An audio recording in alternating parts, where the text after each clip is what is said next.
Hi, I'm James Schillinglaw for Insider Travel Report, and I'm here today with, I think, a familiar face. We've interviewed her a lot over the years. Kimberly Wetty, who is now she's in a new venture. She was with Valerie Wilson, she was with Frost, she was with Chase Travel, and now she's starting her own consulting firm.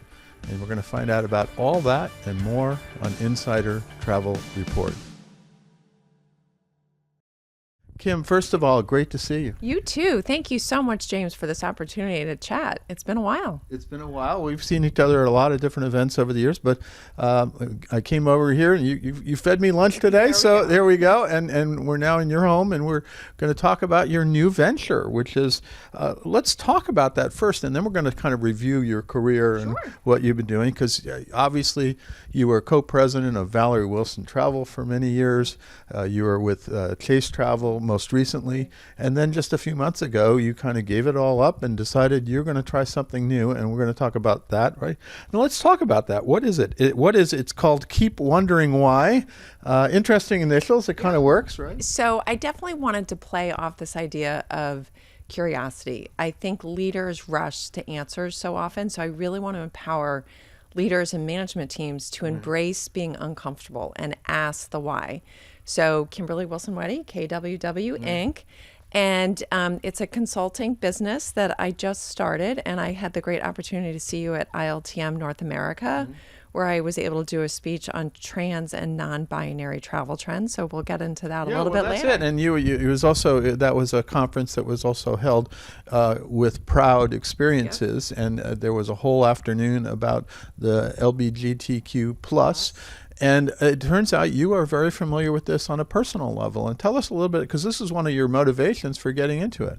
Absolutely. So I've two children. Andrew's 25 and Ash is 21.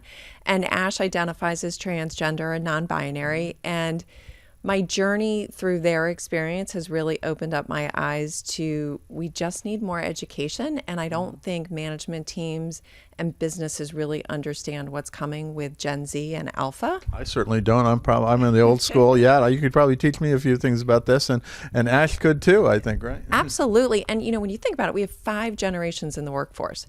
So I've created a workshop about how mixed generations can be your superpower. Like, how do you embrace from the silence generation to the Gen Z, and recognizing that everybody has something to bring to the table, but we misunderstand the generations. So I'm really hoping to work with different companies to teach them what they may not know. And so what are the issues there that companies face with this new generation, and also this new nomenclature? Because, just with the pronouns, we have an issue. The new generation understands them a lot better than certainly we may do. Definitely. So, we live in such a binary world. Adore Ritz-Carlton Company and other companies that go on with it. But like, even the phrase of ladies and gentlemen, we're making an assumption that you are a lady or a gentleman, and 1 in 10 Gen Zers actually identifies gender fluid. So pronouns matter. Creating an inclusive environment where you can't judge a book by its cover, because you may dress more feminine, but you might identify as masculine or non-binary. So it's a very gray area, and I just think that there are different things that we can do to create phrases, training, inclusive environment. How do you welcome a guest or a new employee into your business? And you don't think right now companies do that very well, right? I think we're still learning. Some companies do better than others, but we're so conditioned to think in a binary world. Like, we just assume it's a man or a woman. We're not assuming that it could be somebody who's gender fluid. On reservation forms at hotel companies, like, we're all in the hospitality business. We want to greet somebody, but if we're not meeting that guest as who they are, we need to work on some of those processes. I think just it's simple questions, and education is something that I'm hoping to do as one of my verticals of my business. So that is one of the consulting areas. Are there other consulting areas besides gender consulting, do you think? Absolutely. So I think I'm in a really unique position. 30 years, family business, luxury travel mindset. I've sold a company. I've done 2 integrations. I think family businesses is a really unique niche. And being able to work with families that are going through a transition, are bringing in new family members. How do you even navigate the conversation when you're creating your strategic plan? How are all the voices heard? Like, how do you create the space to allow everybody? So family business is one. Certainly know the luxury mindset, having, with Valerie Wilson Travel and incredibly affluent customers. So working with luxury brands on being able to understand what are the new trends that are coming. Family offices, we've got the largest transfer of wealth going on. Oh, absolutely. And recognizing that those family offices may not have a lifestyle platform to understand one of those things being travel. So could I help them with their dashboard in creating travel experiences without actually selling the travel, but finally being able to use my network and be able to give business to my supplier friends over the years. Well, over the years, you also have sort of specialized in family travel too, right? Yes, I have. I mean, it was always sort of my niche. I was fortunate enough to be on the Travel and Leisure Advisory Board and A-List and really family travel. And it was from my own words, watching my kids travel with me, being a part of a family business, seeing how Valerie likes to travel, multi-generational travel. She doesn't like to travel at all, right? We were joking about that earlier, that Valerie, who now travels more than anybody that I know. I can't keep up with her. It takes about 3 weeks to get on her calendar, just even for a dinner date. So I'm really hoping to do keynote speaking from boardroom to main stage. I can also really, I think one of my skill set is being able to take a management team and really spend like a half day or a day with them just to get on the same page. Like, is your leadership team really in sync with what your strategic plan is, and making sure everybody has a voice and you're creating those intentions and you're sticking with it, and then being able to follow up with that. We all start stuff, but if you don't see it through, what's the point of spending the time or the money? And so I really was fortunate enough to be able to do that both at Valerie Wilson Travel, did a little bit with Frosh and with Chase. So I'm excited to see where this goes. Well, let's talk a little bit about your career, because you've had an interesting career.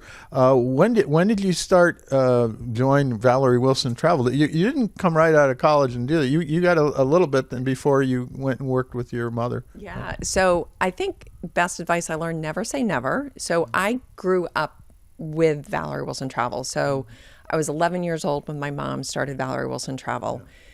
I'd spent my summers working there. There was everything I knew about the business, but I was never going to join the family business. I was in retail, and then I was with Chica Hotels in their marketing department, which I'd probably still be there today if they hadn't sold to ITT Sheraton. I just loved that brand. But I remember calling my mom in 1995 and saying, look, I'm out of a job. Can I come in and just brainstorm with you? Should I be talking to Four Seasons, Ritz-Carlton? And she said, oh, no, just start on Monday. I did not start on Monday. I negotiated for a little while, but I started in February of 95. And that first week on the job was the week of the airline cuts. Oh, the commission clubs. Yeah, I remember that well. The Delta capped them, and then we'll see. Yeah. And so I started on Monday, and by Thursday, Valerie had me picketing in New York City for the Coalition of the Working Public.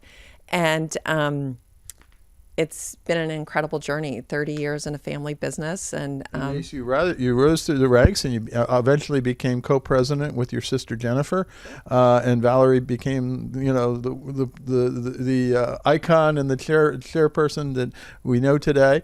And then of course, back in COVID, you sold to Frosh, and you started working with them, right? Yes. So it's really is sort of amazing when you think about how we grew Valerie Wilson Travel.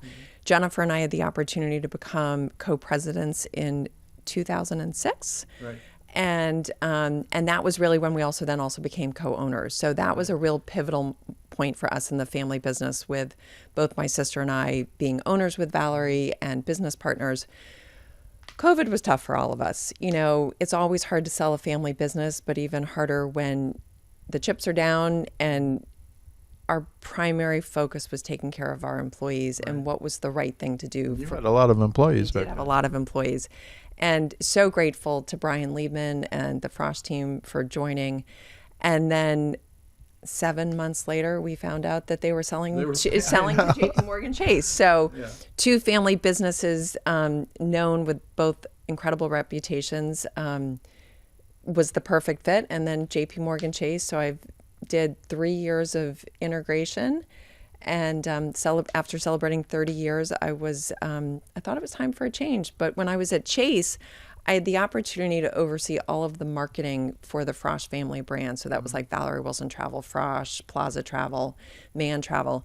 And then I recognized that there was a need for brand culture at Chase Travel Group. So as Chase Travel was trying to figure out who were they had 46 different brands. We consolidated it to the 3 that we are now.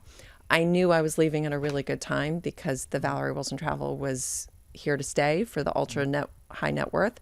Frosh was here to stay, and Chase Travel. So my last day was in June. I took the summer off, which was amazing, and here I am Here I am. Keep wondering why. Well, it sounds like you have a good idea here because your experience has so many different facets. Obviously, you want to do the gender consulting with companies, but also family transitions. Yes. You know about that. You know about our branding and doing that for travel agencies and do it for other companies as well. So I think you got a good idea here that you're going to be launching here. Now, how can what does the future hold, do you think, for Keep Wondering Why? I think the future is really bright. Leading with curiosity has never led me astray. If you lead with an open heart and an open mind, many things can happen. So really looking forward to seeing what happens. And here comes my puppy. Here comes we said if the dog can get into the shot, well, we can do that. Yeah. So I'm excited to see where it goes. I've got a couple speaking engagements already lined up for 26. Working on a couple steady clients. So I'm excited, but please check out my website, kwwinc.com. And I would love to talk to anybody who might be interested. Well, and Kim is a great speaker. I got to tell you, she did a wonderful job at ILTM North America and proud experiences back down in the Bahamas.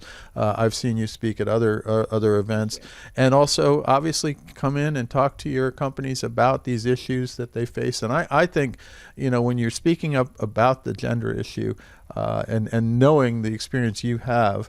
It is, it's something I never thought of either, and even though I do have a gender-neutral nephew. So it's something, and I've had to become much more aware of what they want. It's hard for me to say that. But we have to get past this and understand this whole issue. But again, more than the gender issues, there are even more things that you can help them with. Including when you think about Gen Z is the first generation to be born with technology. Like, they have no idea what their world looks like without technology. Yeah. So the vastness of information with AI and how they adapt versus generations like myself, I didn't have, I got a computer in college. That was like, I wrote my college application on a typewriter. So me too. recognizing that these generations have to work together and recognizing, I think the younger generation can learn a lot from our older generations, especially in relationship building and listening skills and building how do you like that relationship of the customer service relationship. But I think the older generation can learn a lot from how they use technology, how they embrace it, how they figure it out into their daily lives. So I'm excited to help different companies really embrace their superpower with generational readiness. And yes, and we always turn to the new generation to learn technology. I do well with my son. He's much better at this stuff than I am, even though I should be well versed in it. We really need them, and really need the new generation, XYZ, everything else, totally. And as you said, everyone can contribute. That's totally. The thing. That's the beautiful part with so many generations in the workforce.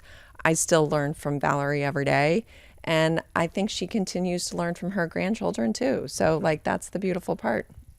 Anything else you want to say to our 125,000 travel advisors out there, as well as travel companies that we go to? I just want to thank you again, James, for this opportunity. The travel industry is such an incredible space. It's constantly changing. And we have so much to give, and I'm just excited to go out on my own and try something new. And hopefully I can help a couple people along the way. I'm just looking to make a difference. And remind us again of that website where you can learn more about this consulting firm. kwwinc.com. So keep wondering why.